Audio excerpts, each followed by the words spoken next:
Jeffrey Jennings, Acting Chief of Police for BART. So first I'll give an overall.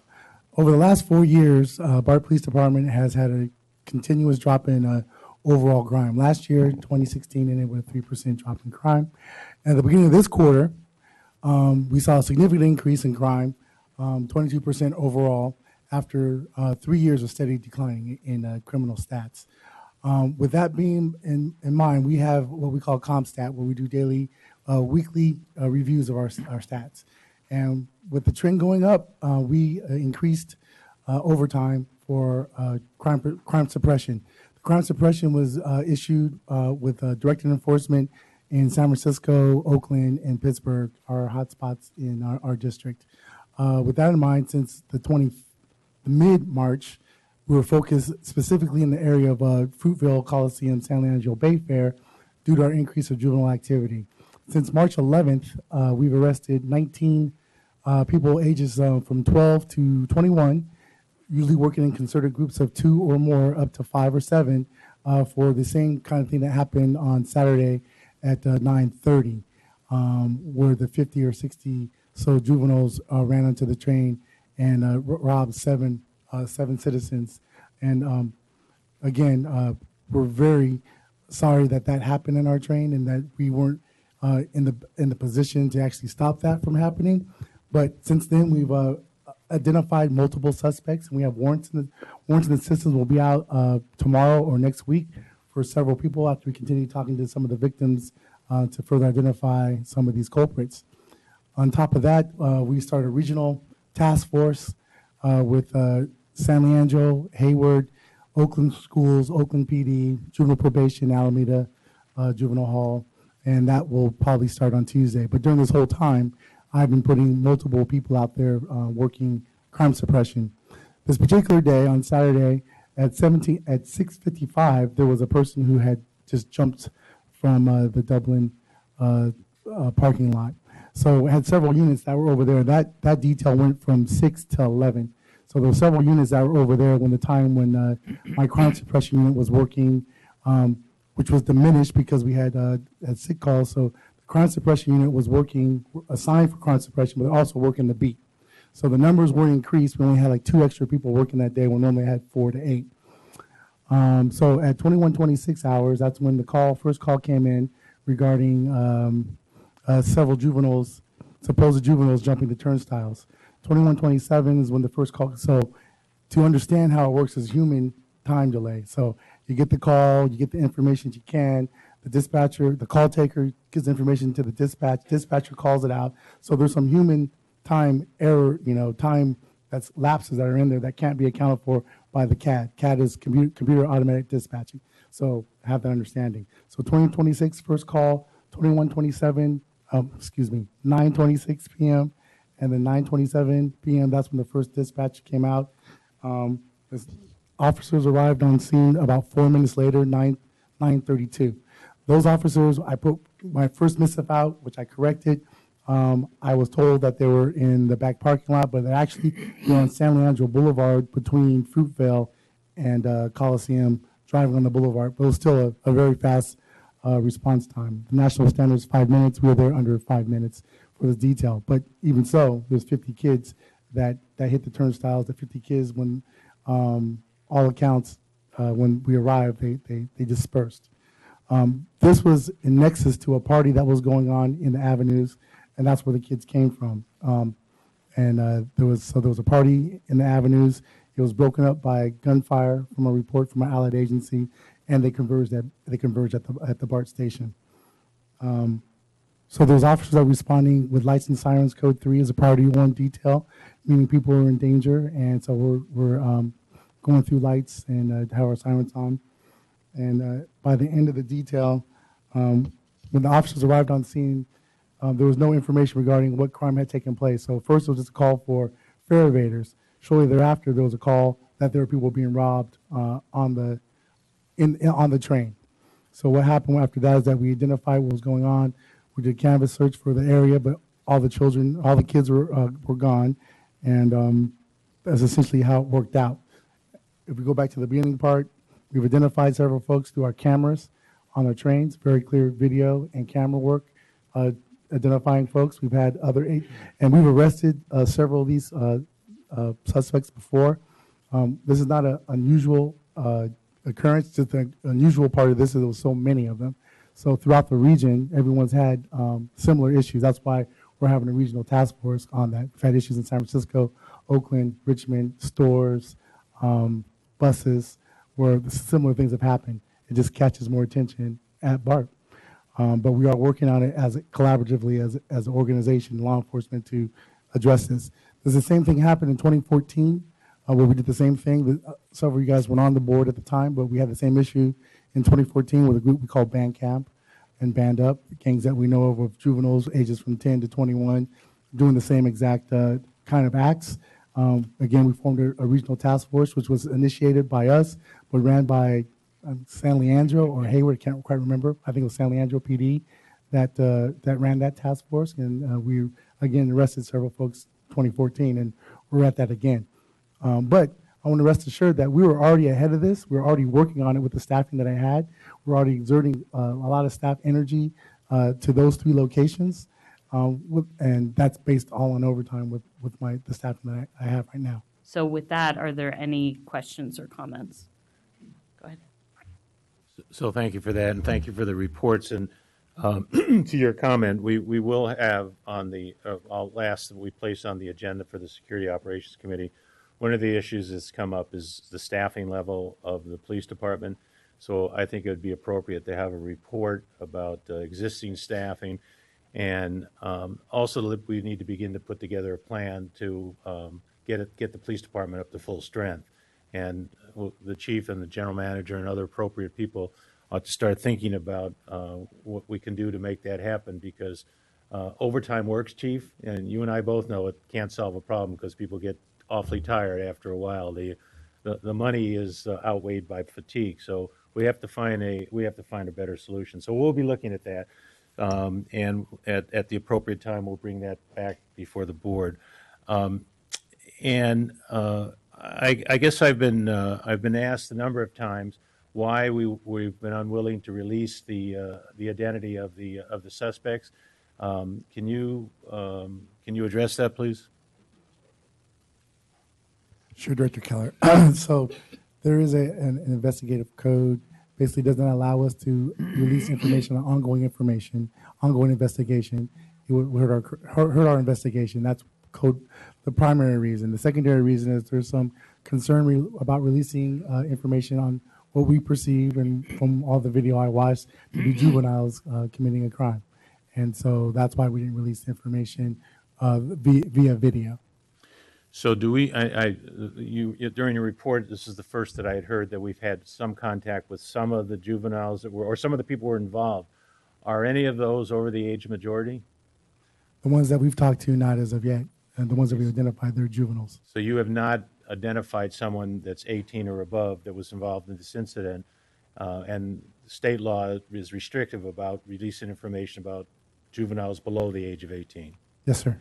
If you were to identify one of the people as being an adult, at that point, would you release that information? It depends where we're at in the investigation. I don't want to do anything that would thwart our investigation. You release pictures and videos. We're still looking for witnesses to identify someone. Don't want to perjure jurors or victims of remembrance of what they saw. So if we put something out there as pejorative, that, oh, I saw that guy in the news, and I think that's that person. So we try not to do that.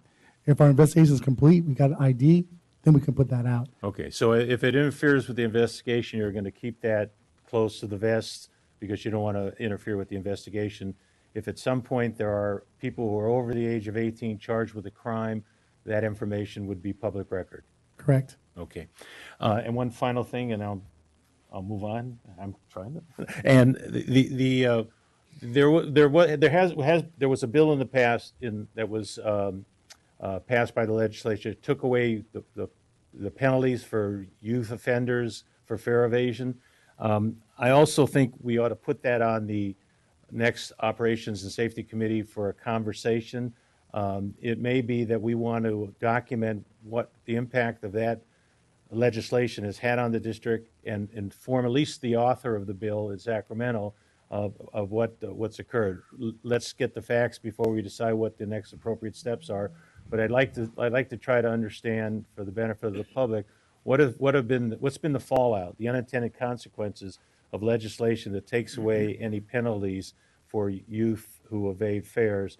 And if it's become a problem for us, then maybe we need to take a position on it. So let's put that on the next agenda. Chief, if you have something, Yeah, so through Rod Lee, our legislative analyst, Senator Hertzberger, who wrote the bill, is reconsidering the consequences of what he wrote. So he's reviewing that, and there might be some amendments that he's going to put forth because he didn't, and I don't think his intent was what has happened.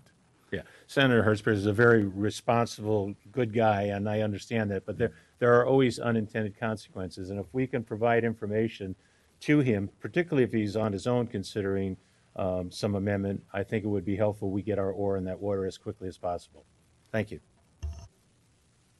Other questions or comments? Director Allen? I just have one further question, and it is at the call that came in at 21:26. I don't know if you can hear me. The first call came in at 21:26 from dispatch. Who made that first call to dispatch? So my report says the station agents made the first initial call to dispatch, and in dispatch that particular day we like to run with 3. We're at 2. So that dispatcher was also a call taker, and so again that's another human factor for any kind of differences in any of the time frames that we put in. To take multiple calls from multiple people and still trying to input at the same time is a difficult task. She did really well, but there's some gaps in that. But we've retraced it through audio, through our supervisors to get the timeline that I have. But it wasn't a normal timeline that we would have because we were short in dispatch. Okay, because I saw something else out there today that suggested that the first call was made at 21:19 regarding the first 3 fare evaders. So the first one regarding the first 3 fare evaders was made at 21:26. That's the information I have. I never heard 21:19, 9:19. That's all I have. Thanks. Director Josefowitz? Paul, thank you for the report on what happened in Montgomery. It is distressing to hear that. I understand that something similar happened this morning as well at Richmond Station. Yes. We had a relatively short power outage at Richmond. I think it was from about 4:15 till 5 o'clock. And the emergency lights also work. did not work. Reportedly did not work. Yes. I know that when at the appropriate moment in the board meeting, I'll be doing an RCI around this issue. I appreciate you taking it so seriously, Paul, but I just want to get something on the record, which is going to kind of, come back to us with a report on what we can do about our emergency lighting system. I think that's obviously a critical safety aspect for our patrons. I think we all acknowledge that. That's not an issue. It is, and if I could fill in the blanks, I'm happy to answer the RCI as well, but the emergency lighting system, which operates off of batteries and an inverter, is PM'd, goes through preventive maintenance every 2 months. The unit at Montgomery had been PM'd on April the 5th. When we tested the conditions of the batteries, the results were that, they were inconsistent with them having been looked at and checked on April the 5th. So there's a disciplinary investigation that's underway. We haven't come to any conclusions yet. But in addition to that, Tamar has set up a special projects crew that is going around as we speak to every single station to check the condition, the configuration, the PM records for the safety-related systems at each of those stations. We're going to follow that up with looking at our maintenance procedures to make sure that the procedures are proper. We're also following that up with a different audit team that will come behind each of this, or at least some of the stations, on sort of a random basis, check the paperwork, make sure the paperwork is consistent with what the physical conditions that they see. So we're not taking it lightly. I mean, it's called emergency lighting for a reason. You know, it's a priority for us to make sure that the lighting works in the future. That's really good to hear, Paul. I'll be making an RCI at the appropriate time. Thanks. Director Simon. Two quick questions, but before I ask them, I do, for the record, want to be clear that I'm horrified of what happened this weekend. And for riders who are on our trains, all we want is for folks to be comfortable and safe. I'm just horrified, and I've heard from a number of folks who've experienced, not just on Saturday, but sometimes have been victimized or feel unsafe. And so, you know, we have to really put our heads together, not just with this body and this police force, but also the city of Oakland and the surrounding counties, because I know we have said many times that BART is not a social service agency, but our system exists in the context of the communities that they're placed in. And I appreciate, Chief, you giving us some context about the number of young people, and I actually have a particular question about that, because what we now know is that there was a party, an engagement where shots were fired. And from what I understand from a number of community agencies that I've called and talked to, no adults were there to meet those children and de-escalate the trauma that they had just seen. And we all know the social science says it, and so does law enforcement science. Hurt people hurt people. I'm horrified by what happened, and I also know that to address these issues systemically, we're not going to be able to do that by simply increasing enforcement. These issues are deep, and our children deserve our attention and our focus, as do the passengers who really lost their liberty that day. When you don't feel safe, you lose a piece of who you are. But I think the issue is one that is systemic. So I have two questions for Chief Jennings.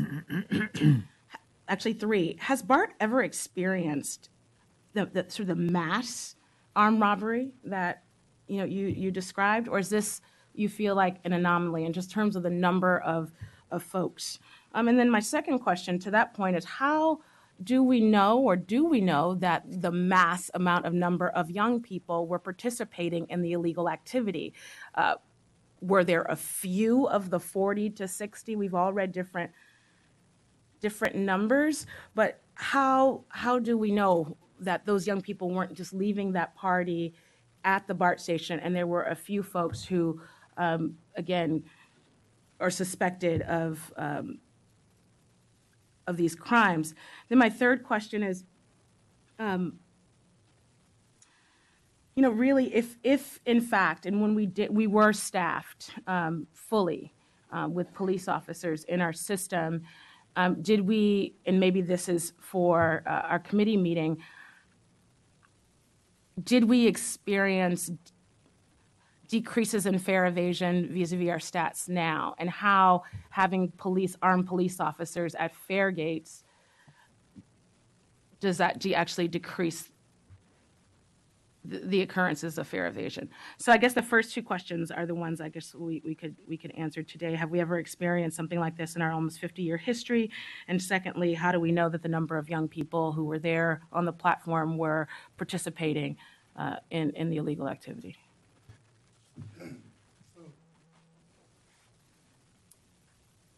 Initially, the first question is that we haven't had anything of this scale. We've had several independent ones of 2 to 5 to 12, nothing this large. And that's, we go back to at least 20 years from the oldest officer working in my department. Secondly, how do we know who was participating, who wasn't participating? So we have video and we have film video, and we have pictures. And then we also have independent witnesses who come in to testify, well, to identify folks who, those are folks we can search warrants on. So, no, not 50 of these kids were committing burglaries and robberies at that time. There was a group that were, and a group that were watching, and that's the normal how things were. There's no way, we didn't have, I don't think it was 50 people on the train to be assaulted at that particular time. So there was a couple incidents where there was more than one person assaulting one person, 2 to 3 people, but the vast majority of the kids were just, they fair evaded and they're watching and they're looking out.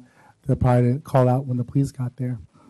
Lastly, the question about fare evasion, and yeah, when there's police officers, even my community service officers at the kiosk, they're gonna go someplace else. I wouldn't doubt that in this particular time or other incidents that where kids are on the train or people who want to do crime on the train and they see there's cops at Fruitvale, they'll move up to the next station, Coliseum, or they'll move to the next station, Bayfair. And with 47 stations, it's difficult to have an officer, impossible right now at every station. So always a crime of opportunity. Police presence thwarts crime. Citizens calling in suspicious behavior thwarts crime. Making sure everyone's participating and making sure everyone has a safe environment together civilly thwarts crime. We're still, working to create a community that looks out for each other in transit, which is a difficult task because everyone's focused on getting from their to their destination. And so we do a lot of community outreach, but it's very difficult on the trains to sit there and have people come together. Well, just lastly, I just want to thank you for speaking with me and other members of the board this week to better understand sort of where your department, how you responded, the timeline that was presented, and I just appreciate your professionalism and what it was. Now we understand a deep anomaly in terms of the numbers, but I do need to say, and there are press here. What we aren't going to do as a community is vilify youth of color in our great city of Oakland. We are going to and we need to invest in deep systemic solutions. What we're not going to do is, some of the messages that I've received this week by members of the public are horrifying and racist.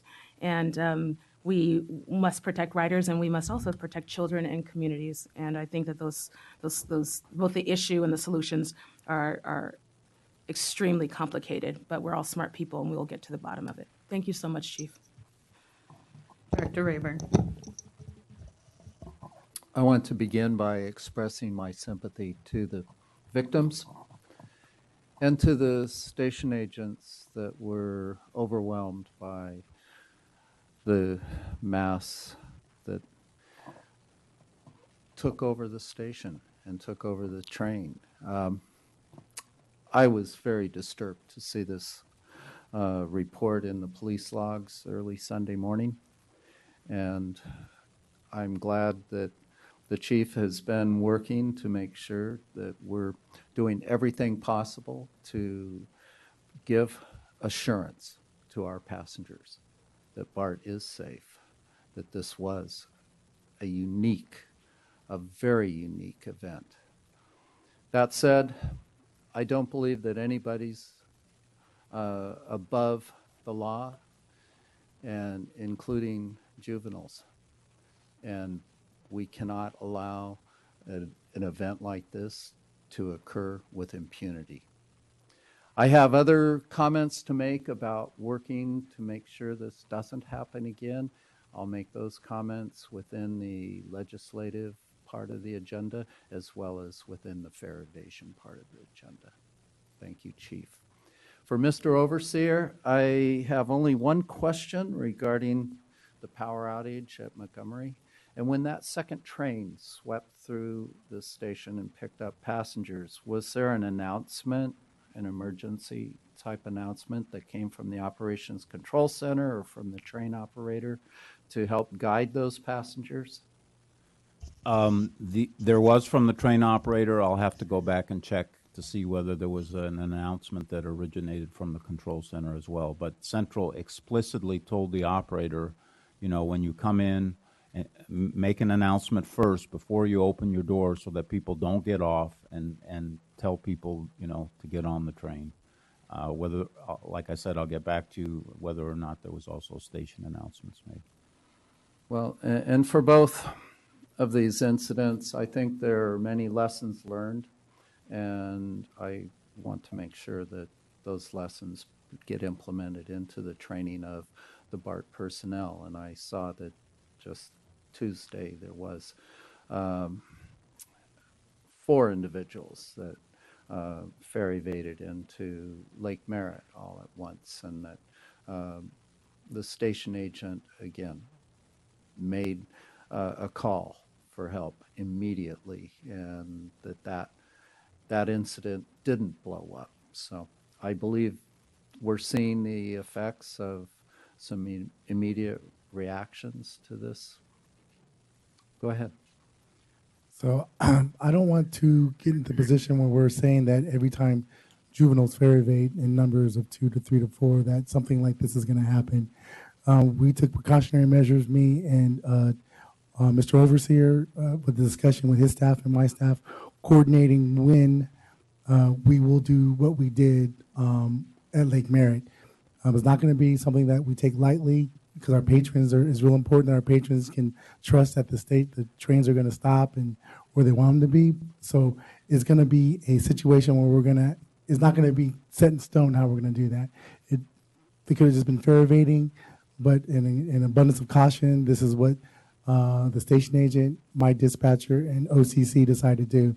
And it may occur again, it may not, and that's just how we're going at it with that. Well, we all know that fare evaders are not the best behaved people, and criminals are not paying their way to get on BART. Thank you.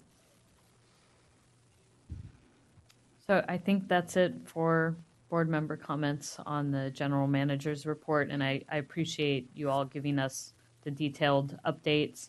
And I think as new information comes in, if you can update the board, and of course we need to continue to update the public, it sounds like you're both doing a lot of good work and your teams are, and we should continue to let people know what we're doing and how we're responding to these situations. And we will have a further discussion next month at the committee meeting. So thank you.